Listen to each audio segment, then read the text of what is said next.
오늘도 오직 예수님입니다. 아멘. 또 예수님의 은혜와 평강이 저와 여러분들에게 이 시간 충만하게 차고 넘치시기를 예수님의 이름으로 간절히 축원합니다. 아멘. 할렐루야. 아멘. 예, 오늘은 다윗 시대에 이 전염병이 발생했을 때 어떻게 해서 그 재앙이 그쳤는지를 다 같이 살펴보시면서요, 우리 주님께서 주시는 귀한 은혜를 나누도록 하겠습니다. 당시 재앙은요, 다윗의 인구조사를 배경으로 합니다. 당시 다윗은 자기 힘이 강해지기에 얼마나 자기 나라가 강성하게 되었는지를 확인하려고 인구조사를 단행하게 돼요. 하나님께서는 이 다윗의 이 인구조사의 일을 불쾌하게 여기셔서 이스라엘을 치시게 됩니다. 인구조사는 이 군대의 숫자를 세는 것이었는데요, 사실 이스라엘의 힘은 군인의 수에 있지 않고 만군의 주 여호와 하나님의 은혜와 능력에 있었다는 거예요. 그러나 이 인구조사, 군대의 수를 자랑하는 교만함을 나타내는 것이었다는 것이죠. 하나님께서는 이것을 불쾌하게 여기셨던 것이다. 당시 이 요압은 처음부터 그것을 느꼈고 다윗에게 그것을 하지 말기를 권하였으나 다윗은 끝내 요압을 재촉해서 이스라엘 땅을 두루다니며 인구조사를 하게 합니다. 이러한 죄를 인해 이 하나님께서 이스라엘을 치시자 다윗은 그제서야 뒤늦게 그것을 깨닫게 돼요. 그리고 후에 다윗은 그것이 죄임을 깨닫고 자신이 하나님께 큰 죄를 지었다고 자복하게 됩니다. 이 죄를 인해서 선견자 이 갓이 그에게 와서 그로 인한 책벌 3가지 중 한 가지를 택하라 하게 돼요.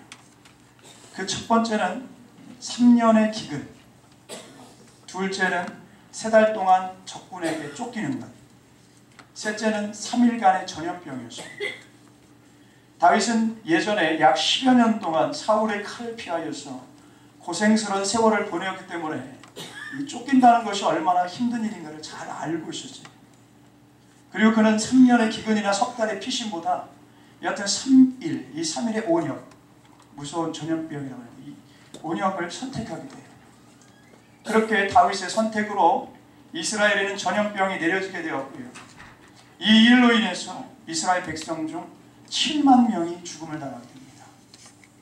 전국적으로 퍼져가는 전염병 병으로 인해서 많은 백성이 죽고 천사가 예루살렘까지 치려고 했지만 그럼에도 불구하고 하나님께서 긍휼을 베푸심으로 전염병이 멈추게 돼요. 무엇이 하나님이 진노해서 긍휼로 돌아서게 했는지 지금 이 시간 자세히 살펴보시면서요, 이 시대를 살아가고 있는 우리들에게 주시는 하나님의 귀한 교훈을 얻는 시간을 갖도록 하겠습니다. 할렐루야. 아멘. 자, 그럼 무엇이 하나님이 진노해서 긍휼로 돌아서게 하였는지, 전염병이 그친 이유가 무엇이었는가? 그 첫 번째 이유는요, 여호와를 위해 제단을 쌓았다는 거예요. 여호와를 위해 제단을 쌓았다. 역대상 21장 22절 말씀 제가 대독합니다. 다윗이 오르날에게 이르되 이 타작하는 것을 내게 넘기라. 너는 상당한 값으로 내게 넘기라. 내가 여호와를 위하여 여기 한 제단을 쌓으리니 그리하면 전염병이 백성 중에서 그치리라 하니. 아멘. 여호와를 위해 제단을 쌓았다. 이걸 요즘 시대 말로 하면 예배를 드렸다. 예배 신앙을 뜻합니다. 예배 신앙. 아멘. 하나님께서는 다윗에게 심판을 그치겠다고 하시면서 이를 중지할 장소로 한 곳을 지정하셨어요. 바로 오르난의 타작마당입니다. 오르난의 타작마당. 선견자 갓을 통해 다윗은 하나님이 지시하신 곳을 확인하였고 이곳에서 제단을 쌓습니다. 19절을 보면 그가 하나님이 하신 말씀 그대로 순종했음을 볼 수 있어요. 제가 역대상 21장 19절 말씀을 대독합니다. 이에 갓이 여호와의 이름으로 이른 말씀대로 다윗이 올라가니라. 그는 이곳에서 소들을 번제물로 드렸고 곡식 떠는 기계를 화목, 즉 재물을 불태우는 나무로 삼았다는 거예요. 그리고 밀을 소재물로 드렸습니다. 이로써 하나님께서 정하신 곳에서 하나님께서 기뻐하시는 제사를 드렸다는 거예요. 하나님께서 정하신 곳에서 하나님께서 기뻐하시는 제사를 드렸다. 이렇게 할 때 재앙이 그치게 되었다는 것입니다. 아멘. 진노하시는 하나님께서 다윗과 이스라엘에게 긍휼을 베푸신 거라는 거예요. 그렇습니다. 전염병이 그친 이유는 한마디로 제사 때문이요, 예배 신앙 때문이었다는 거예요. 아멘. 다윗이 예배를 드린 결과에 대해 이후 내용을 보면요, 매우 생생하고도 상세하게 묘사하고 있어요. 역대상 21장 26절로 27절 말씀을 제가 대독합니다. 다윗이 거기서 여호와를 위하여 제단을 쌓고 번제와 화목제를 드려 여호와께 아뢰었더니 여호와께서 하늘에서부터 번제단 위에 불을 내려 응답하시고 여호와께서 천사를 명령하심에 그가 칼을 칼집에 꽂았더라. 아멘. 즉 제단에 불이 내려왔어요. 제단에 불이 내려왔습니다. 이는 하나님께서 그 제사를 기꺼이 받으셨다는 것입니다. 아멘. 하나님께서 그 제사를 기꺼이 받으셨다. 그리고 나서 천사가 칼을 칼집에 넣습니다. 이는 재앙이 그쳤다는 거예요. 이후 30절을 보면 다윗이 변화된 모습이 나와요. 역대상 21장 30절 말씀 대독합니다. 다윗이 여호와의 천사의 칼을 두려워하여 감히 그 앞에 가서 하나님께 묻지 못하더라. 이는 다윗이 하나님을 경외했다는 의미입니다. 과거 자기 군대, 자기 세력, 자기 군사력을 자랑하던 그가 이제는 하나님을 경외하고 두려워했다는 거예요. 아멘. 하나님을 경외하고 두려워했다. 아멘. 사실 다윗이 인구 조사를 할 때 그 신하인 요압은 이를 만류했어요. 하지만 이를 무시했습니다. 그러나 이제 다윗은 하나님을 두려워하고 하나님의 은혜를 구하는 사람이 되었다는 거예요. 이로 인해 전염병이 그친 것입니다. 아멘. 1970년 4월 11일 13시 13분에요. 아폴로 13호가 발사되었어요. 아폴로 계획에서 세 번째로 달에 착륙할 예정이었지만 고장으로 인해서 달을 선회만 하고 귀환하게 됩니다. 그런데 달에서 다시 돌아오는 중에 이 산소통이 폭발하였고요. 이후 그 기지와의 통신이 두절되는 사태까지 벌어지게 됩니다. 마지막 통화에서 이제 궤도를 조정할 수 없으니까 수동 조정을 결정하게 하고요. 스스로 북극성을 보고 찾아오라고 이런 지시로 모든 것을 마무리 짓습니다. 이렇게 다급한 상황에서 이 미국 의회는요, 다른 결정이 아니라 기도의 결정을 내렸다는 거예요. 다른 결정이 아니라 기도의 결정을 내려요. 즉 상원회의 결과 아침 9시부터 귀환할 때까지, 그들이 다시 돌아올 때까지 대통령과 국회의원 모두가 금식하고 기도하기로 결정했다는 거예요. 그리고 그렇게 시행에 옮깁니다. 그리고 제대로 돌아올 수 없으리라는 그 절망적 상황을 깨뜨리고요. 아폴로 13호는 4월 17일 무사히 지구로 귀환했다는 거예요. 이 일에 대해 미 국방장관은 하나님의 은총이다. 아멘. 평가합니다. 하나님의 은총이다. 여러분, 예배는 불가능을 가능으로, 그리고 절망을 희망으로, 그리고 진노에서 긍휼을 얻게 하는 것입니다. 아멘. 다윗 시대의 예배 신앙으로 인해서 모든 것이 회복된 것처럼, 진노에서 자유케 된 것처럼 이 시대에도 예배는 우리의 모든 것을 회복케 하는 줄로 믿습니다. 아멘. 할렐루야. 아멘. 이를 깊이 깨닫고 예배 신앙을 철통같이 사수하고 회복해서 우리 주님께서 주시는 귀한 은혜를 받아 누리시는 저와 여러분들이 다 되시기를 예수님의 이름으로 간절히 축원합니다. 아멘. 할렐루야. 아멘. 자, 그럼 무엇이 하나님이 진노에서 긍휼로 돌아서게 하였는지, 전염병이 그친 이유가 무엇이었는가? 그 두 번째를 보시면요, 이유를 보시면 굵은 배를 입고 땅에 엎드렸다. 굵은 배를 입고 땅에 엎드렸다. 역대상 21장 16절 말씀 제가 대독합니다. 다윗이 눈을 들어보매 여호와의 천사가 천지 사이에 섰고 칼을 빼어 손에 들고 예루살렘 하늘을 향하여 편지라. 다윗이 장로들과 더불어 굵은 배를 입고 얼굴을 땅에 대고 엎드려. 다윗이 장로들과 더불어 굵은 배를 입고 얼굴을 땅에 대고 엎드려. 둘째, 다윗은 굵은 배를 입고 땅에 엎드렸다고 했어요. 이는 바로 회개신앙을 뜻합니다. 아멘. 회개신앙을 뜻해요. 다윗은 장로들과 더불어서 굵은 베옷을 입었다는 거예요. 이는 회개의 표시라는 거죠. 회개의 표시. 그리고 얼굴을 땅에 대었다는 것은 자기를 낮추고 하나님을 높이는 그런 태도를 상징하는데, 달리 말하면 경배의 표시, 예배의 표시입니다. 다윗은 재앙이 전국에 걸쳐 나타나자 온 이스라엘 장로들과 함께 마음을 낮추고 또 겸손히 회개했다는 거예요. 마음을 낮추고 겸손히 회개했다. 사무엘하 24장 17절 말씀을 제가 대독합니다. 다윗이 백성을 치는 천사를 보고 곧 여호와께 아뢰어 이르되 나는 범죄하였고 악을 행하였거니와 이 악무리는 무엇을 행하였나이까? 청하건대 주의 손으로 나와 내 아버지의 집을 치소서 하니라. 그의 이 절박하고 진솔한 회개의 모습을 보십시오. 절박하고 진솔한 회개의 모습. 이 같은 회개가 하나님의 진노를 거두게 했다는 거예요. 하나님의 진노를 거두게 했다. 성경에서 가장 악한 왕이라고 하면 아마 그 대명사를 꼽히는 왕이 바로 아합을 꼽지 않나 싶어요. 그런 그에게 하나님께서 심판을 선포하십니다. 그럴 때 그런 이 아합이요, 그가 회개를 하게 돼요. 열왕기상 21장 27절 말씀을 제가 대독합니다. 아합이 이 모든 말씀을 들을 때 그의 옷을 찢고 굵은 배로 몸을 동이고 금식하고 굵은 배에 누우며 또 풀이 주고 다니더라. 즉 아합은 하나님의 심판 선고를 받고 옷을 찢고 굵은 배를 입고 금식하고 또 회개를 합니다.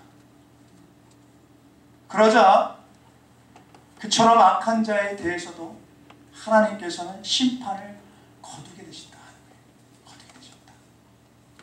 실로 회개가 얼마나 큰 역사, 확실한 역사를 이루는지를 보게 하는 예다라는 거죠. 이는 단지 악인들, 죄악된 자들만의 문제가 아니다. 의로운 삶을 사는 성도들에게도 회개는 늘 필요한 것이라는 거예요. 아멘. 이와 관련해서 다니엘서 9장을 보시면 이런 말씀이 나와요. 다니엘 9장 3절 말씀을 제가 대독합니다. 내가 금식하며 베옷을 입고 죄를 덮어쓰고 주 하나님께 기도하며 간구하기를 결심하고. 공통적인 부분들이 나오죠. 당시 다니엘은요, 바벨론 포로 중에 있었습니다. 포로 생활을 하고 있었던 중이시죠. 그런데 예레미야의 이 서책을 읽다가 이제 다시 바벨론 포로에서 회복될 때임을 깨닫고 금식하고 베옷을 입고 죄를 덮었으며 하나님께 회개의 기도를 올리게 됐다는 거예요. 포로 생활 중 자기 민족의 구원과 회복, 이 돌이킴을 위해서 기도하고 부르짖으면서 회개했다는 거예요. 하나님께서는 말씀대로 일하시지만 다른 한편으로 우리의 기도를 통해 일하시는 분이신 줄 믿습니다. 아멘. 다니엘의 이 회개 기도를 들으신 하나님께서는 그의 기도대로 이스라엘을 70년 만에 이 바벨론 포로에서 회복시키시게 된다는 거예요. 아멘. 그렇습니다. 진노에서 긍휼을 받고 회복됨은 이 회개 신앙으로 말미암는 것인 줄로 믿습니다. 아멘. 할렐루야. 아멘. 우리들이 지금 살고 있는 이 미국은 청교도들에 의해 건국된 나라죠. 기독교 국가라고 봐도 무방했던 그런 나라입니다. 그런데 그런 미국이요, 하나님을 떠나기 시작한 가장 구체적인 시점이 1963년이라고 해요. 1963년. 그해 무슨 일이 있었는가? 그해 당시 대통령인 케네디가요, 공립학교에서 성경과 기도를 할 수 없도록 금지 결정을 내렸다는 거예요. 공립학교에서 성경과 기도를 할 수 없도록 금지 결정을 내렸다. 이로써 청교도 신앙의 건국 이념을 이탈하게 됩니다. 그리고 많은 시간이 흘러서 2012년 2월 10일에 이 뉴욕시는요, 공립학교에서 예배드리는 160여 개 단체에 퇴거 명령을 내립니다. 그 뒤로 미국에서는 엄청난 재난들이 닥치게 됐다는 거예요. 911 사태, 리먼 브라더스 파산, 그 말고도 지진, 여러 가지 일들이요. 우리가 그냥 지나칠 수도 있는 일이겠지만 이런 일들을 통해서 일어나게 되었다는 것이죠. 미국은 세계 최강대국의 지위를 상실하게 되고요. 세계 4강 세력의 한 축 정도로 그 위치가 격화되게 된다. 죄악을 고집하면 날이 갈수록 재앙과 파멸로 향할 뿐이다 라는 거예요. 하지만 회개할 때 하나님은 진노에서 자비, 긍휼을 베푸시는 분이시라는 것입니다. 아멘. 진실한 회개신앙을 통해서 온전히 회복해 하시는 그 주님을 경험으로 갖는 그런 저와 여러분들이 다 되시기를 예수님의 이름으로 간절히 축원합니다. 아멘. 할렐루야. 아멘. 이 회개신앙 소중한 거예요. 회개하라는 사랑한다 또 다른 외침인 거예요. 아멘. 우리가 아이를 이렇게 혼날 때도요, 잘못했다고 좀 해. 왜? 사랑하니까. 더 혼내기 싫으니까. 제발 간절히 부탁한다. 사정한다. 잘못했다고 해주면 안 되겠니? 이런 외침이죠. 부모님들이 보시죠. 하나님의 회개하라 말씀하시는 거예요. 사랑한다. 아멘. 또 다른 표현입니다. 아멘. 이 회개신앙을 통해서 다시 한번 정말 온전하게 회복해 하시는 그 주님을 경험으로 가질 수 있는 그런 저와 여러분들이 됐으면 좋겠어요. 아멘. 할렐루야. 아멘. 자, 그럼 무엇이 하나님이 진노에서 긍휼로 돌아서게 했는지, 전염병이 그친 이유가 무엇이었는가? 마지막 세 번째 이유를 살펴보면요, 값없이 번제를 드리지 아니했다 하는 거예요. 역대상 21장 24절 말씀을 제가 대독합니다. 다윗 왕이 오르날에게 이르되 그렇지 아니하다. 내가 반드시 상당한 값으로 사리라. 내가 여호와께 드리려고 내 물건을 빼앗지 아니하겠고 값 없이는 번제를 드리지도 아니하리라 하니라. 다윗에게 번제 드릴 곳과 그리고 번제물을 제공한 오르날에게 이 다윗은 값을 치르면서요, 값없이 번제를 드리지 아니하리라 이야기합니다. 이는 드림신앙을 뜻하는 거예요. 드림신앙. 다윗은 오르날에게 그 번제 드릴 곳을 제공하면서 그 번제물, 소제물, 화목까지 제공한 오르날에게 상당한 값을 치르겠다고 하면서 이를 결코 빼앗지 아니하겠다고 합니다. 이는 그가 하나님께 정성을 다하는 예물을 드리겠다는 것이요, 무엇보다도 형식보다 마음을 드리겠다는 의미였다는 거예요. 사실 다윗이 번제를 드린 오르날의 타작마당은 여부스 족속의 땅이었어요. 이것을 다윗이 정복하고 있었던 겁니다. 그리고 오르날은 여부스 족속으로 추정되는데요, 말하자면 오르날은 피정복민이었다. 피정복민. 다윗이 자기 땅에서 번제를 드리겠다고 하자 오르날은 이를 거저드리겠다고 합니다. 그러나 다윗은 이 오르날의 제의를 거절합니다. 그는 이 다윗은 자신의 것을 드리는 것, 희생해서 드리는 것이 제사임을 알았다 하는 것이죠. 그렇게 그는 상당한 값을 오르날에게 치릅니다. 25절을 보면 금 600세겔, 이 금 600세겔을 값으로 치렀다고 말씀이 나오거든요. 당시 이 은 한 세겔이요, 은 한 세겔이 노동자 4일 품삯이었는데 은 15세겔이 금 한 세겔과 같았다고 그래요. 그러므로 금 600세겔, 이 대략 따져보니까요, 노동자 100년 동안의 품삯이었다는 거죠. 이를 다윗이 치른 것은 이 자기의 정성을 다한 재물을 드리겠다는 것이요, 그의 드림 신앙을 반영해 준다. 출애굽기 35장을 보면 출애굽한 이스라엘이 하나님께 자원하는 마음으로 예물을 드렸음을 기록하고 있는데요. 제가 대독합니다. 출애굽기 35장 21절 말씀입니다. 마음이 감동된 모든 자와 자원하는 모든 자가 와서 회막을 짓기 위하여 그 속에서 쓸 모든 것을 위하여 거룩한 옷을 위하여 예물을 가져다가 여호와께 드렸으니. 하나님의 전, 하나님의 임재, 하나님의 축복과 구원이 임하는 이 성막을 짓는 일에 이스라엘은 너나 할 것 없이 자원함으로 주님 앞에 예물을 드렸다.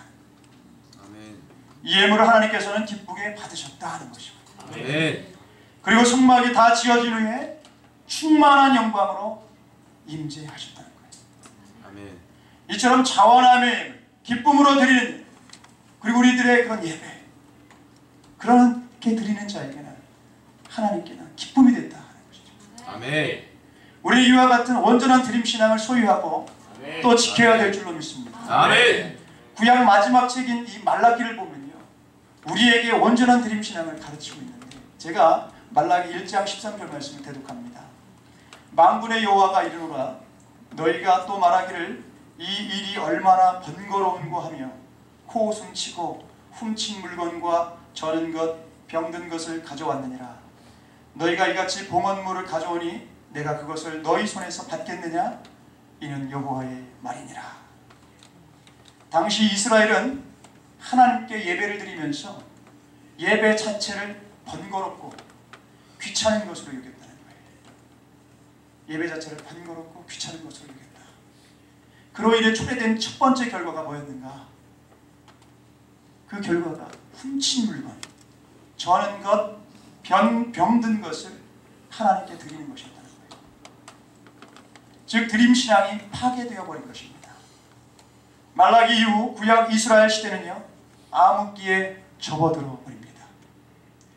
말씀도 축복도 구원도 사라져버린 그런 시대로 들어가 버렸다.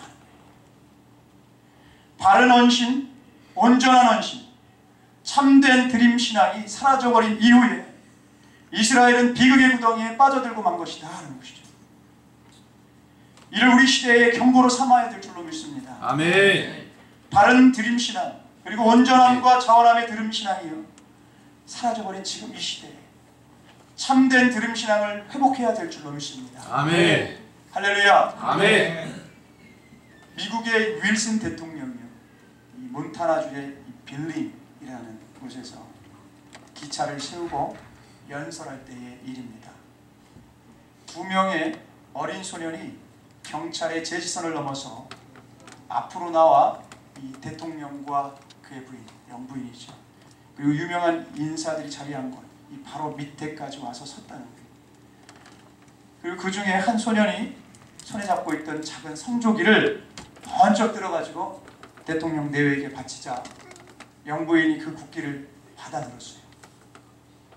그런데 함께 나왔던 다른 한 소년은요, 같이 왔지만 뭔가 줄 것이 없었다는 거예요. 그래서 침울한 표정으로 서 있다가 갑작스레 호주머니에서 무언가를 찾아서 대통령에게 주었다는 것입니다. 그것은 바로 10센트짜리 동전이었습니다. 대통령은 몸을 구부려서 그 소년의 선물을 받았어요. 그 후 5년 뒤 윌슨 대통령이 세상을 떠납니다. 그리고 그 집 사람들이 그의 유품을 정리하였는데, 유품을 정리하던 그 대통령의 부인이 대통령의 지갑을 이렇게 열어보았더니 지갑에 따로 된 칸에 그 5년 전에 소년이 드렸던 이 선물인 10센트짜리 종이에 쌓인 채로 넣어져 있었다는 거예요. 지갑 안에 따로 보관되어 있었던 것입니다. 여러분, 윌슨 대통령은 나라를 사랑하고 나라를 이끄는, 자기를 사랑해준 그 한 소년의 그 동전을 잊을 수가 없었던 거예요. 그 동전, 보잘것없잖아요. 10센트짜리. 대통령이 그 10센트짜리. 그렇지만 자기를 사랑해준 그 한 소년의 그 동전을 잊을 수가 없었다.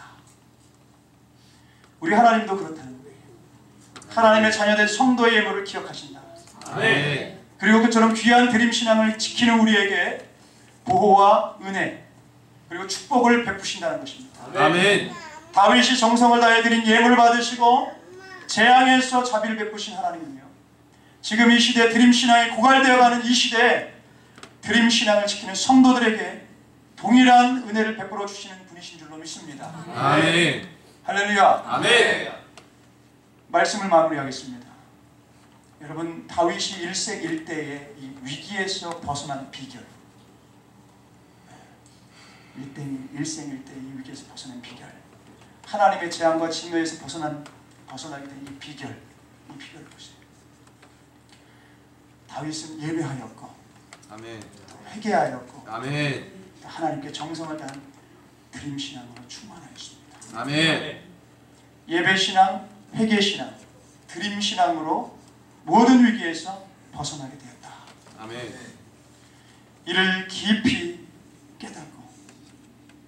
깨닫고 이 시대의 예배신앙, 회개신앙, 그리고 드림신앙을 사수하고요, 아멘. 늘 하나님의 축복 가운데 거하시는, 그래서 값지고 귀하게 쓰임받으시는 그런 저와 여러분들이 다 되시기를 예수님의 이름으로 간절히 축원합니다. 아멘. 할렐루야. 아멘.